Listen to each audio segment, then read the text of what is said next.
So let us pray. O God, whom saints and angels delight to worship in heaven, be ever present with your servants who seek through art and music to perfect the praises offered by your people on earth, and grant to them even now glimpses of your beauty, and make them worthy at length to behold it unveiled forevermore. Through Jesus Christ our Lord. Amen. And now I am going to invite our artistic organizer in residence, Nancy Grimes, to introduce our speaker for the evening. Thank you, Nathan. Good evening. It's so fitting that we have an art scholar with us tonight because next week is the first anniversary of our art gallery.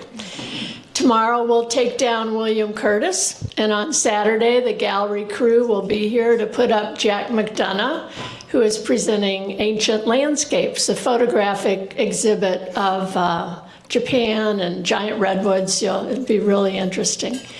Dr. Judith Mann is our guest. She's the senior curator at St. Louis Art Museum of European art to the 1800s. She's reorganized the collection several times since she's been at St. Louis, since 1988. She's mounted 2 international shows. She's won fellowships. She's won an award for being an outstanding museum art curator. And she holds a graduate degree and a doctorate from Washington University. Please welcome Dr. Judith Mann. Yeah, I think I have my thing. Do I turn this off? Okay. Yeah. Okay, yeah. Hopefully, Thank you. it's not on. Can I don't want to. I'll take that. Oh, okay. Sorry, I had visions of. Okay, hopefully you can hear me well now. Yes. All right, let me get a little settled. I have my cheat sheet just in case I forget essential facts, which often happens.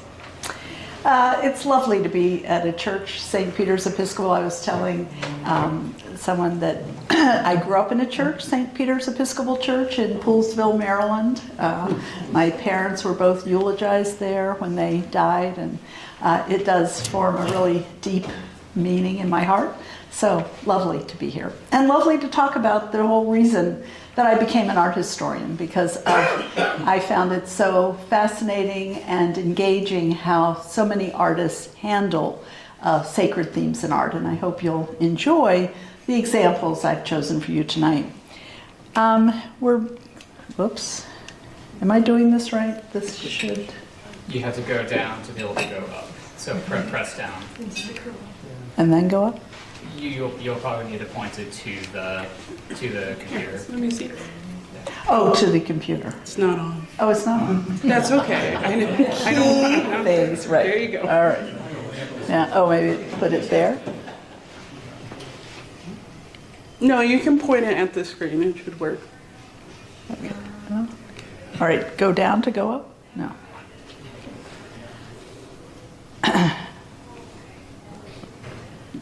I don't know why it's. I mean, I can give you my whole lecture. It's not going to be quite as interesting if you have to stare at that screen.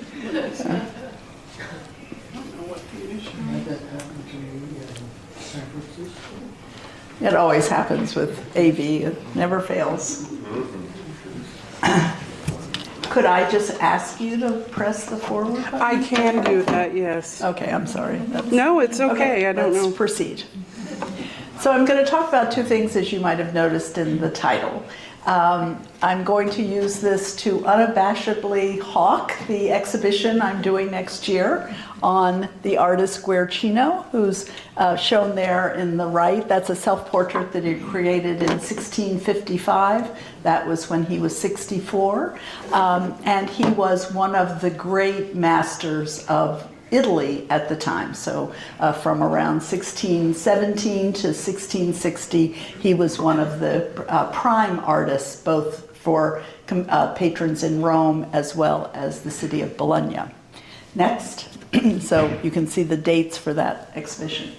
So the, Nope, I got it. maybe, okay. I'm going to just turn this a little bit. What intrigued me about Guercino is he's a marvelous painter, and perhaps you can see from that image of the betrayal of Christ, the kiss of Judas, that he's a rich colorist, he's a dramatic painter, he uses light and dark so effectively.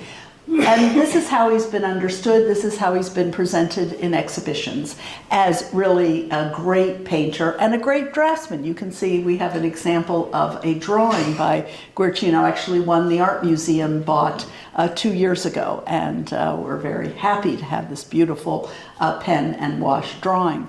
But people hadn't thought about how well Guercino thinks about the subjects he paints, and he thinks deeply and thoughtfully and richly and originally about a lot of these stories. If you're curious, the term Guercino, why is he known by this one name? His actual birth name was Francesco Barbieri, but he had a kind of his eye, one eye was askew, and he developed this nickname Guercino, which means the squinter. Why that happened, we're not quite sure, but he was always known by Guercino. We're looking in the show at how he thought about narratives. So we're always going to include more than one example so we could see how he's thinking. Now, to really help you understand, it would be nice if I could show you how other artists had chosen to represent the confrontation between Jesus, who's in the center of that composition, and then Judas, who's off to the left. And if we need help in identifying him as Judas, you can't really quite see it well, but he's holding a bag of coins behind his back. And you can see the steadfast gaze that Jesus turns to him. But all around, it's absolute chaos. And you can see two very different ways Guercino thought about telling the story. One was this simple story where two soldiers approach Christ to arrest him. Christ, having just been at the Garden of Gethsemane,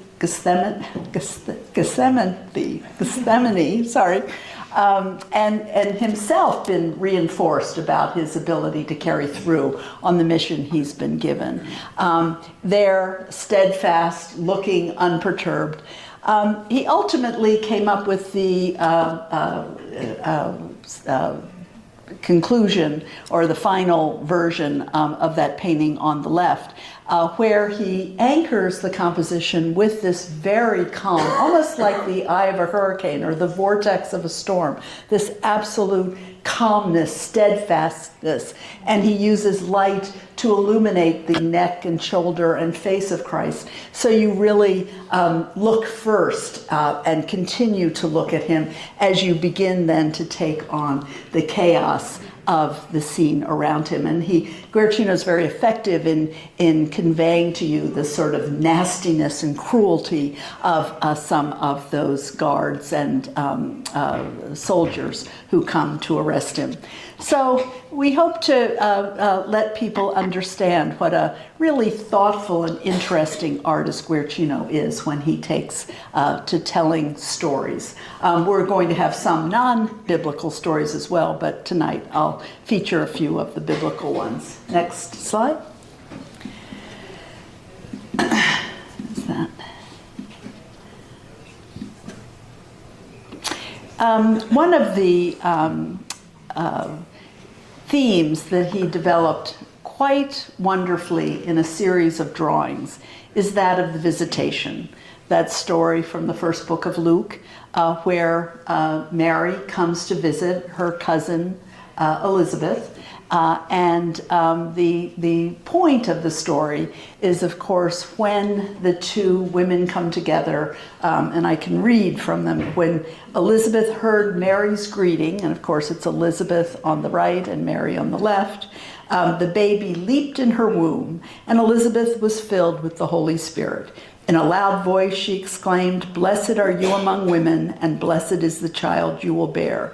But what this had always been in terms of artists was a recognition of a sort of first recognition of Christ as the Messiah, as Jesus as the Messiah, and that John the Baptist in Elizabeth's womb recognizes this. Very subtly, Guercino has alluded to this. Because if you look at the picture, Mary is on the kind of central axis, and she has a beautiful red dress and then a blue drape. The blue drape has fallen a bit. And really the focal point of the picture is her womb. We're focusing on the womb. This is what is so important here. And then this lovely hand gesture where the two women clasp hands, and that is also then a reference to the womb of Elizabeth. So Guercino really constructed this painting. It's an altarpiece. Alas, it is so big. It's quite expensive to ship to the United States, so we will not, unfortunately, have the altarpiece itself, but we will be able to show a number of the drawings. And what I want to stress is that we have the means to understand how Guercino thought about how do I represent this story of the visitation, this story of the coming together of Mary and Elizabeth, this recognition of this early recognition of Christ's role as Messiah. And just to fill in the rest of the painting, you can see to the immediate left of Mary is Zachariah, who's coming to greet Joseph, Mary's husband, and he's off on the far left. And so Guercino recognized, and this was very true of the period in which Guercino is working, that we tell these stories, they really resonate best when we anchor them in a sense of naturalism. This is a period of time where artists are beginning to more regularly use human figures, actual humans, not studying bodies. Renaissance artists studied bodies. You might think of Michelangelo being one of the greatest drawers of the human figure. He had some human figures, but mostly that was based on other artists' work and statues. But in the early 17th century, more and more, they're turning to actual people and how they stand and how they pose. So anchoring the telling of stories in a keen eye to the natural world.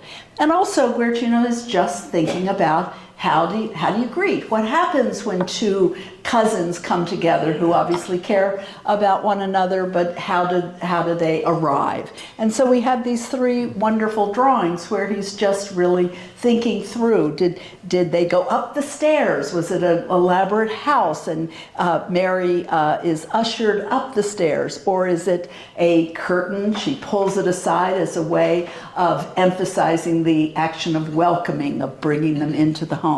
And then on the lower right, we have, or did she just, right from the beginning, help her down from the donkey? And you can see, and again, the light isn't quite so good, but on the finished altarpiece, there is a donkey on the far left. So Mary did come riding a donkey. And so he's thinking this through. How do I tell stories? How do I anchor them in a lived life, in a lived world?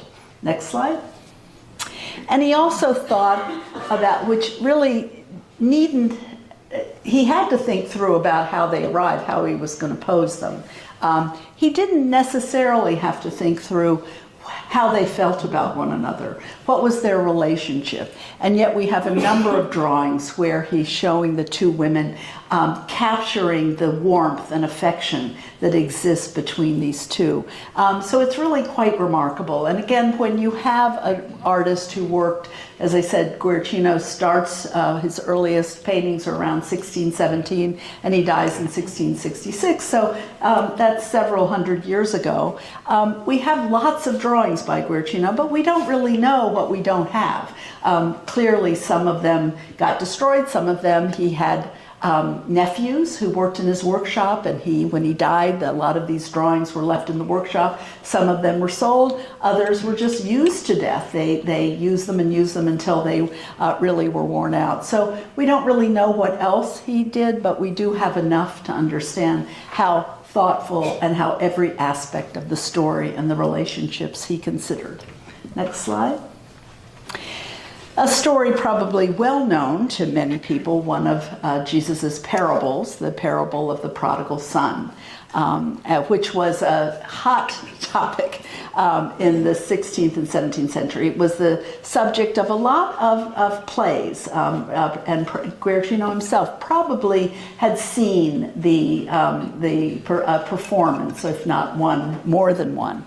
So again, it's about the son, the younger of two sons. He decides he's going to go off and make his fortune in the world. He asks for his share of his inheritance, and he goes, and of course he spends it on gaming, on women, on drinking, and he depletes his fortune, and he's forced to support himself by doing what was considered demeaning jobs, including handling swine as a swineherd.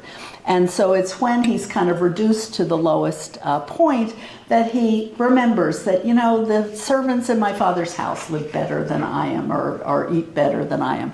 I'll just go back and ask to be taken back into the household, and so he does.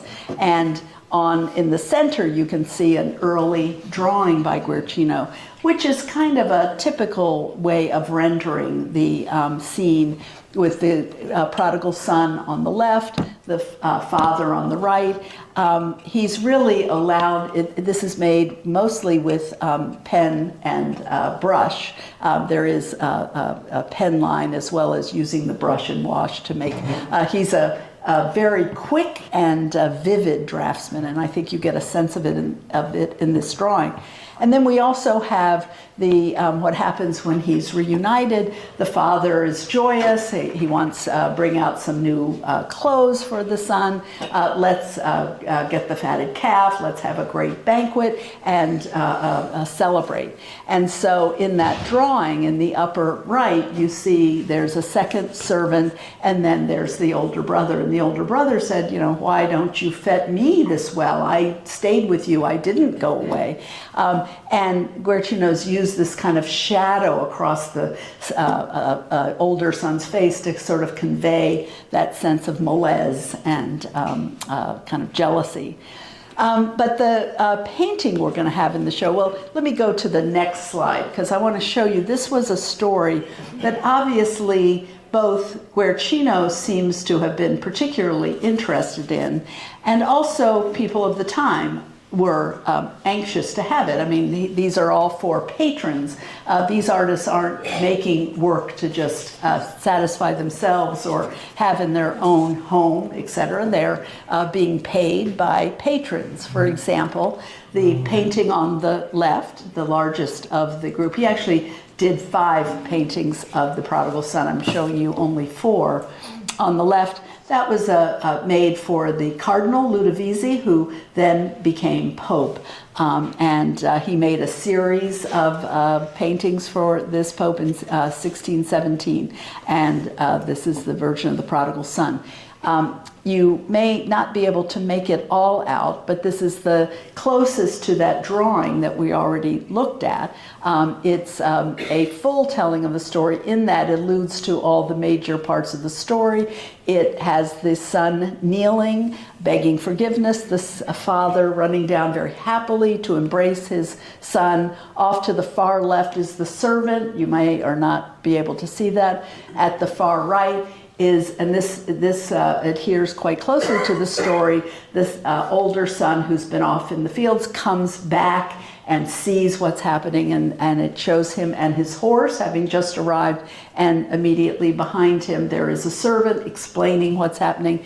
And then up on the balcony above is a musical party.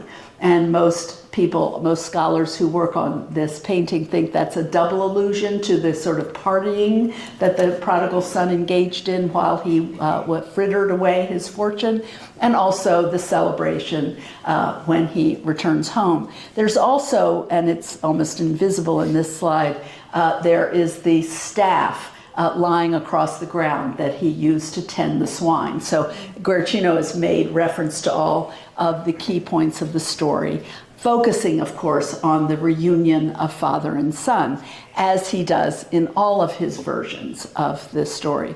The two in the center just show how creative he is in doing it quite differently, focusing just on the Father overseeing the removal of his clothing, and he's about to put on the much nicer clothing. The servant holds and done in two kind of different orientations. The lower one has a dog. He's alluding to the idea of faith. In the 17th century, the parable of the prodigal son had two important meanings, not unlike some of them today. One was, it was illustration of God's understanding and willingness to take back sinners, that you don't give up on anyone, you take them back.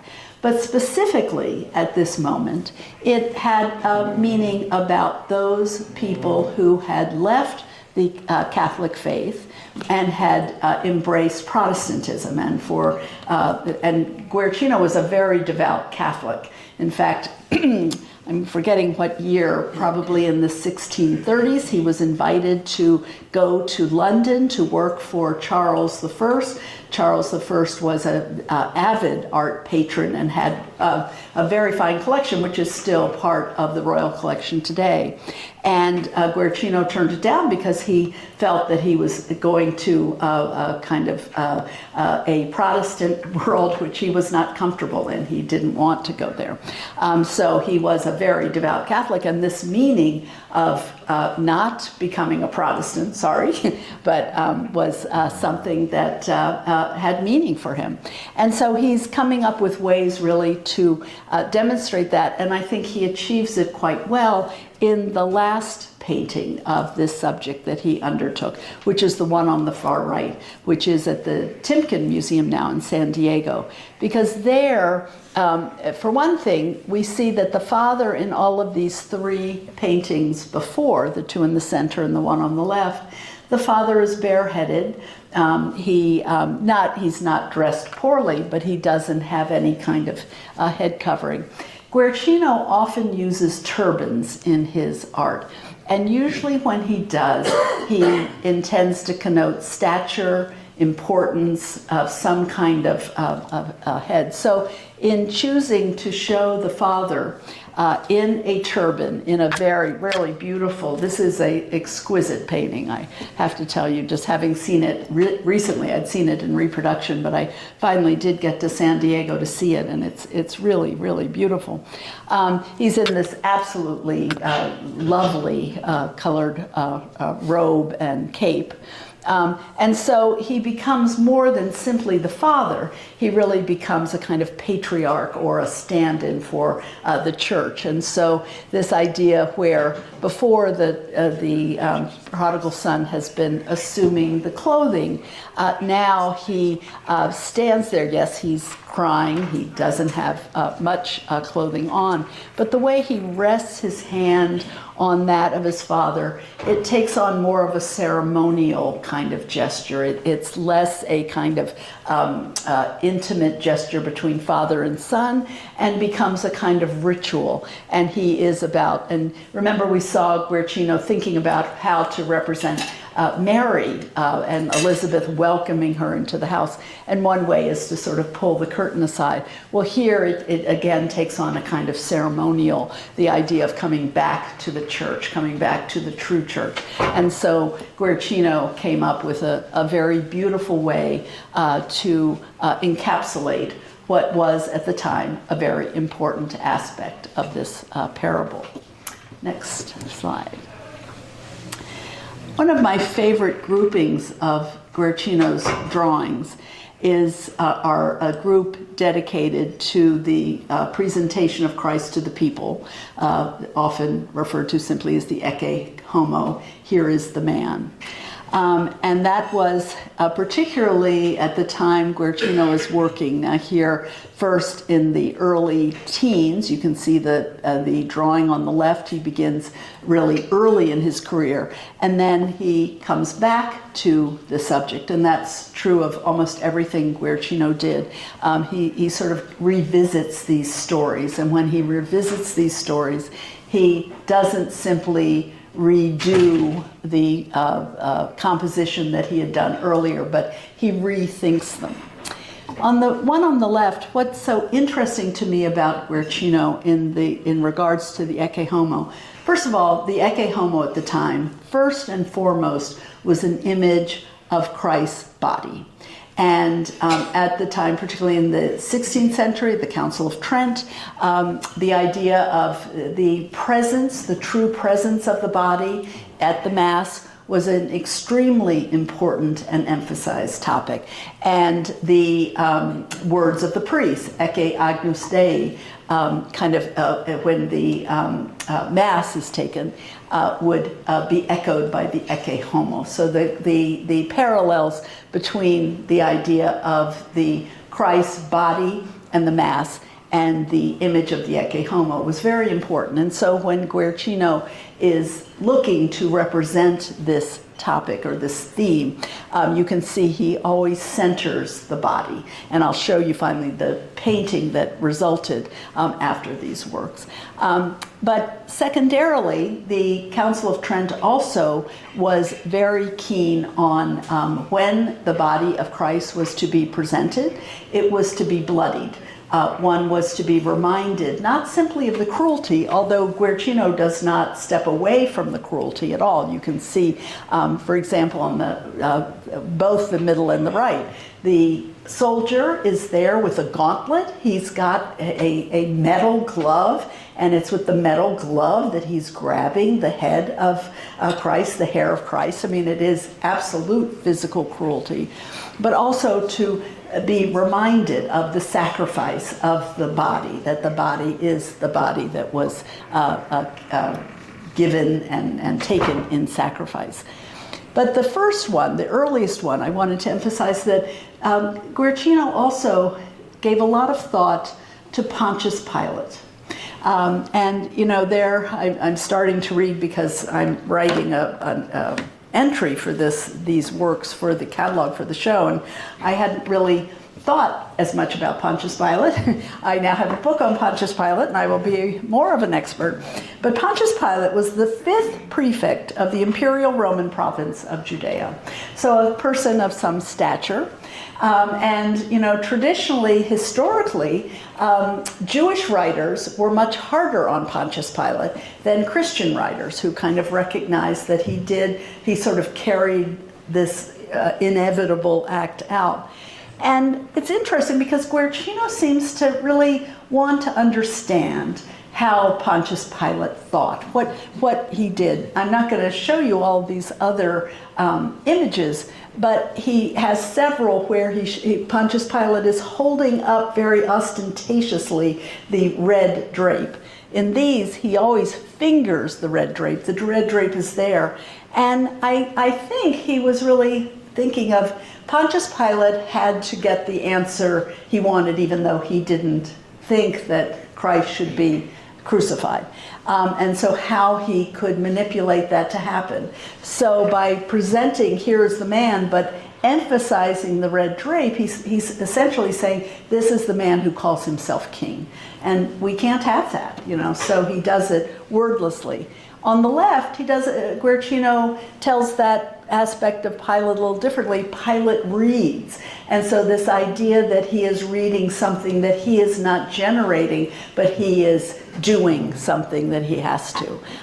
But very few artists really gave all that much thought to Pontius Pilate. And I think it's fascinating that when we look at Guercino, he's really thinking, and he does that often, as he did with Mary and Elizabeth. He wants to understand their relationship.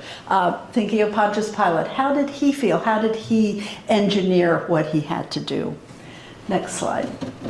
And this is the painting. There are actually 3 versions that Guercino painted. One simply of the head of Christ, one of simply the body with one soldier, and then this one, the fullest. And again, you have Pilate touching this drapery, holding it out. You know, this is, he calls himself a king. What can I do? I'm forced to present him and go with the will of the people. So really fascinating ways that he's thought. And he's also, as I'm starting to write on this, I pointed out that this story is about blame, guilt, suffering, sacrifice, and cruelty, sort of all welled up there together. And Guercino captures it very well in that idea of the gauntlet and the crown of thorns and the blood. You can't quite see, but there is a lot of blood on his brow that he has kind of emphasized that.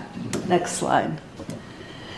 And so that's sort of sampling of some of the works that we will be showing as we present Guercino as really this fascinating narrative thinker. So I want to shift gears and look at a few examples that you can see all of the time at the St. Louis Art Museum, works that I find particularly compelling and really thought-provoking by really important artists. And so I'm just comparing because the presentation of the Ecce Homo that I'm showing you now by Titian on the right is really quite different than the way Guercino conceived of the story on the left. Now, Guercino, I told you, is a kind of biggie of the 17th century. Titian, next to Leonardo, Michelangelo, Raphael, and Titian, he was a giant of the 16th century, a Venetian painter. And as a Venetian painter, he emphasized less the careful drawing of the human form and more the use of color and paint to be evocative and to be sort of as a means of communication. So this is one of the, I think, 6 versions that he painted of the story of the Ecce Homo. And this one was one of, I think we know of 12 paintings. I'm thinking I'm getting the number wrong, but a number of paintings were in his workshop when he died in 1576. Now, we don't know when Titian was born, but probably he was alive by 1490, so he lived quite a long life. Like he and Michelangelo, you all might have heard some of the press on a scholar at Washington University who's an expert on Michelangelo, has just written a book on Titian and Michelangelo. Both of them, these giants of the 16th century, both lived a long time, and Bill Wallace is the scholar, and he's making a case that everybody has always assumed that Titian was influenced by Michelangelo, but he's also showing how Michelangelo took some things away from Titian as well. And he is a marvelous painter. Not a great anatomist. You might not be able to tell it quite as obviously here, or maybe you can. The 3 figures here are a bit different from Guercino's, where there was Pontius Pilate and a soldier. Here it is a page and Pontius Pilate. But if you look at the page who's leaning in from the left side, his arm is rather rubbery, and that's kind of vintage Titian. So he did not, unlike Guercino, who made all of these drawings and studies and things, that was not Titian's modus operandi. But he's still an absolute fabulous artist. So I said this was sitting in his workshop when he died. He had made a number of different versions of this. Some scholars think that really they were meditations on his own death as well as the pending death of Jesus. And this painting is unfinished. You might sense it in the upper left corner, although for us in a post-abstract expressionist world, that's kind of wonderful, that rich painting. But in fact, he would have finished it more. It is a torch up there. And we do know that when he died, he had a workshop, he had assistants, and their job, they had these paintings, they wanted to sell them. They wanted to send them out to the market so they could realize some money. And so a number of them did sort of touch up. And we believe, it used to be thought that when I arrived at the museum in 1988, this was held to be a sort of Titian workshop picture. And over the years, partly because scholars often didn't come to St. Louis, they saw this in reproduction, they'd never come to actually examine the picture, they didn't know it firsthand, but we began to lend it to a number of major exhibitions on Titian and on Venetian painting in the late 16th century, and now it's regarded as kind of a great masterpiece of his late life. But the Hand of Pilate is a place where we believe that the students touched up, because the hand there is kind of flat and kind of lifeless. Because if you look at Christ's body, it is ethereal, and that is exactly the point that Titian is making. It has been rubbed a bit over the years, so it's not in pristine condition. But what the point, unlike what Guercino is doing, with Titian, we're looking at Christ who's about to be risen, who's about to go to his death and then to rise. Compared to Pilate, a very different image of Pilate. He's corpulent. He kind of, if those of you who remember Richard Nixon and the sort of 5 o'clock shadow, that's how he's presented. And he's wearing these absolutely heavy robes. He is totally earthbound. He is of the physical space that we are, where Christ is about to leave, and we have this very sense of kind of an ethereal being, and he's off, unlike the Guercinos, where he's very much there, he's suffering, he's turning his eyes to God, but with Titian's Jesus, he's into himself, he's sort of removed himself from this, and it really is a very beautiful, a very moving rendition of the story of the Ecce Homo. I didn't think to include it, I could have. We also have a masterful treatment of the same story by Rembrandt, and it's very, very different. It's a very large print, and it's more of a sort of stage scene, but again, it's Rembrandt. It's absolutely thought-provoking and very compelling. So, next image. Yeah, so I just allowed you to see it a little closer, but I think you can see that everything about Pontius Pilate is holding him down to this earth, and it's very physical and it's very heavy, and it's all about sort of wealth and power, where Christ is not that at all. And the next slide. Very different medium, very different image of Jesus. This is a bronze sculpture made completely gilded. Artists in the, bronze goes back way to the, well, in Africa, I mean, we're learning a lot about bronze casting. It used to be kind of heralded that the Greeks were the great bronze casters, but there's earlier bronze than that. But bronze is a very difficult material, but a very coveted material to work in. And collectors of the time, this is the late 16th century, loved it. And if you had a perfect cast, and some of you may have seen exhibitions or some demonstrations of bronze castings, it's a very complex process, and to get a perfect image from it takes a lot of skill and time. And only those very fine examples could be gilded. And the artist we're talking about is a Flemish artist who really, for most of his working creative life, he spent in Italy. And that's why he's known by the Italian form of, his French or Flemish name would be Jean Boulogne, but he's called Jean Bologna because he worked mostly in Florence. And he had quite an elaborate studio. I mean, this was one of the really prestige art creation spaces of the late Renaissance. And he had a number of skilled artisans who were just masters at doing a very, very difficult art form. And he's known for making all sorts of figures. He made figures of bird catchers, he made figures of satyrs, he made figures of, I'm blanking, but a lot of different subjects, animals, that sort of thing. But the thing that we believe he made the most of was this corpus figure of Christ that was so very popular, and people saw them and they wanted one, and so they were created. I think we have evidence that maybe he created as many as 50, which for the time is quite a large output.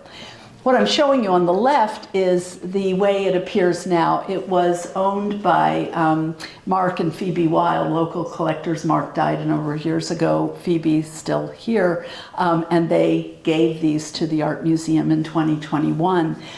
So we've kept it on the cross that they had it, but that's a modern cross and a modern banner. So on the right here, I focused on the figure of Jesus itself. And I've always loved this very poignant, very meaningful. He's quite an emaciated figure, so that in itself conveys some sense of the sort of suffering. And now we're looking, when you would order actually these figures, you could specify if you wanted a Cristo morto, a dead Christ, or a living Christ. And the dead Christ here, very, very beautiful, very poignant. And it does bring to mind and I've copied it down, the description of his death from Luke, which says, it was now about the 6th hour, and darkness came over the whole land until the 9th hour. The sun has darkened, and the veil of the temple was torn in two. Jesus, crying with a loud voice, said, "Father, into your hands I commit my spirit." Having said this, he breathed his last. And you just have the sense of the death. I mean, this is not the immediate death, because if you look carefully on his right side, there is the lance mark. So this is sometime later when one of the soldiers wanted to verify that he was in fact dead. Nonetheless, it captures that sense of he's left us, he's gone. And really, really compelling and beautiful, beautiful figure. We also have a corpus figure by Bernini of a living Christ. I didn't show that in comparison. Perhaps I should have, but this one, as I said, was a wildly popular figure. And I mean, some people bought it for the artisanship, but many bought it for its very fine expressive powers. Next slide. And of course we have to, if we are talking about sacred art, have some image of the Madonna. And this is something that the museum is terribly proud to have. On the left, you can see most of it, an intact altarpiece from the 15th century, which is really a rarity. Now, the frame, the upper frame, the bottom section called the predella is original. The frame is a recreation made in the late 19th, early 20th century. But the panel and the bottom three scenes are actually authentic. And it's made by an artist called Piero di Cosimo. He was a Florentine, and Florence at the time, so this is the last quarter of the 15th century.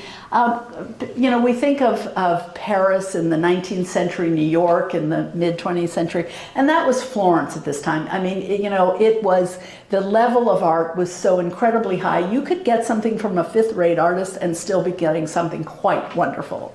The competition was keen, and Piero is up in that sort of second level. Botticelli would be the name that would first come to mind as the sort of top echelon of Florentine artists of the time.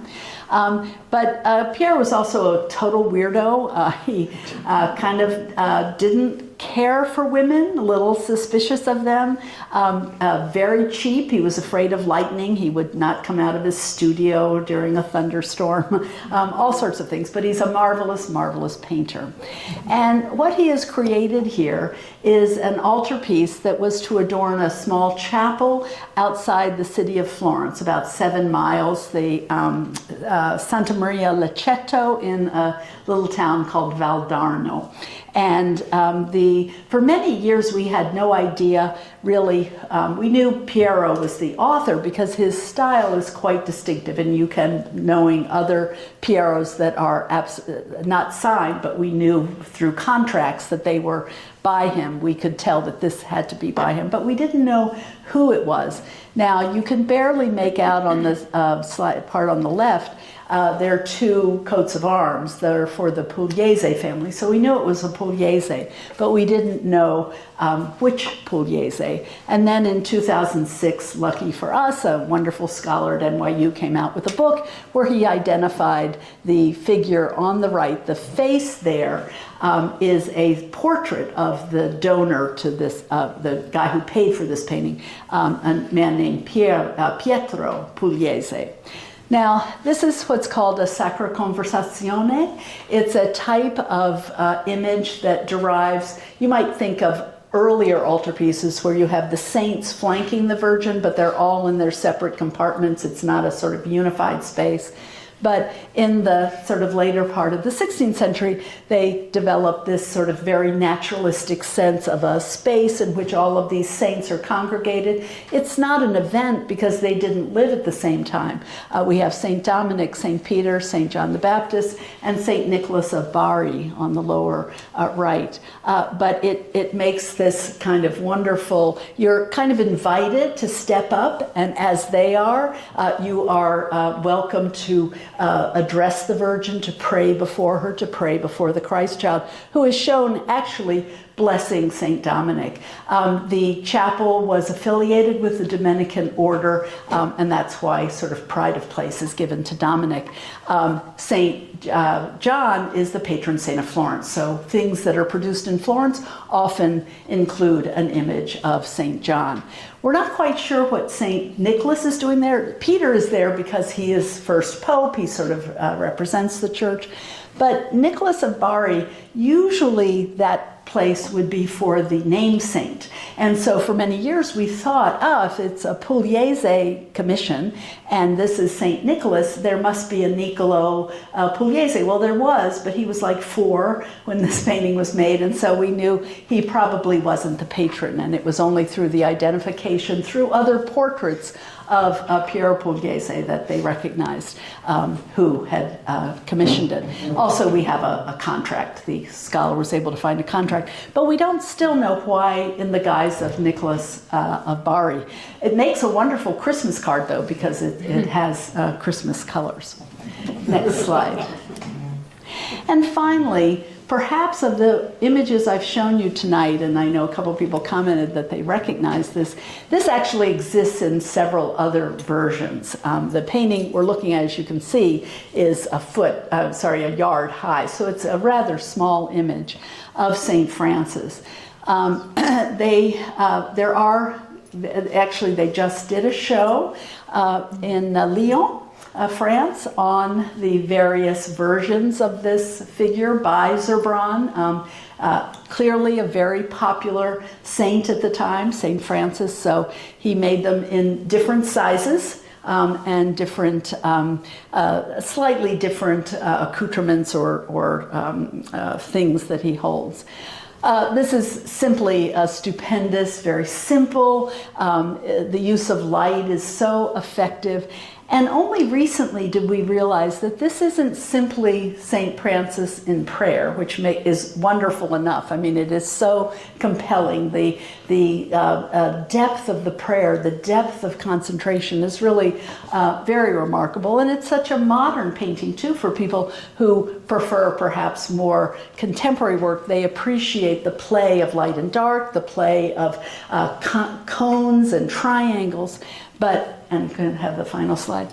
Actually, it was because of this show that I came to understand that this standing figure of St. Francis is not simply an image to venerate of this very much beloved saint.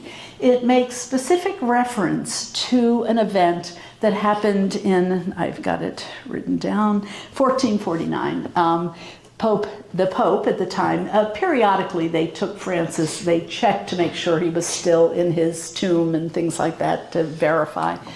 And this one time when they went to the tomb, he was standing, and they saw his foot extended a bit beyond his robe, and they noticed there was fresh blood on it. So this was a really important verification of this sort of continuity. I mean, one of the things we know most about St. Francis is he received the stigmata, and of course that was a very, very important event. And I'm showing you a detail, and it doesn't really come out, not on the left foot, which is far right, but on the other foot, we do have some blood. And so this is a reference to that very, very important event of 1449 with Pope Nicholas V. So this one is, I know this is a popular painting. When it leaves, as it did to go to this Lyon show, we did get a lot of complaints, which is kind of nice and not nice. But it really is one of our prides of the collection. So can I answer any questions for you? Yes? Hold on just a minute. I'm going to get you on the with the microphone so everybody will be able to hear. Thank you. This has all been really fascinating, so thank you for coming. But I guess I have a kind of a technical question where I saw that the exhibition is going to be opening like a year and a half from now. So how long is the process of from conception to actual implementation of this? Well, it really depends. I mean, I've been in a situation where I've been allowed to spend some time, so you get to visit. You know, when you do, it takes a long time to see all of these things, and although you could theoretically do a show without actually seeing the things, you rely on images, but I prefer to, and nothing matches seeing the thing itself. So this particular show came about because in 2014, central Italy was hit with an earthquake, and the city of Cento, which is the birth city of Guercino, offered a number of U.S. museums an exhibition of Guercino paintings. They were attempting to raise money to repair some of the damage from the earthquake. So at the time, our director said, do we want to do this show? Is this a good show? And so as I looked into it and I decided, no, I really didn't think that some of the great art, I mean, it didn't have enough of great Guercino to make it worthwhile. And that's when I began to realize everything I was reading, nobody's telling about what a wonderful narrative thinker he was. So starting in it was really over COVID when the museum was closed and I had time to really delve into it. I developed a list of what I thought were the most compelling subjects that Guercino undertook. And then we had a new curator of drawings who joined us. And so she's been working with me for the last 5-6 years on this. So, thank you. Mm-hmm. I mean, one of the sorry things that happened, though, is that after COVID, art shipping has just gone up. I mean, shipping in general has gone up a lot, but art shipping has become particularly expensive. So originally, this was designed to be primarily European loans because the themes that I thought best conveyed Guercino's ideas and gifts were in European collections. And then finally we did we added up the shipping costs for the 70 paintings and drawings I was planning on having, and it was $1.5 million to do and my whole budget for the show is $500,000. So didn't work. We had to cut loans from we had loans promised to us from Austria, from Poland, from Hungary, from Italy, Spain, what else? One other, Austria. And so we had to eliminate all of those.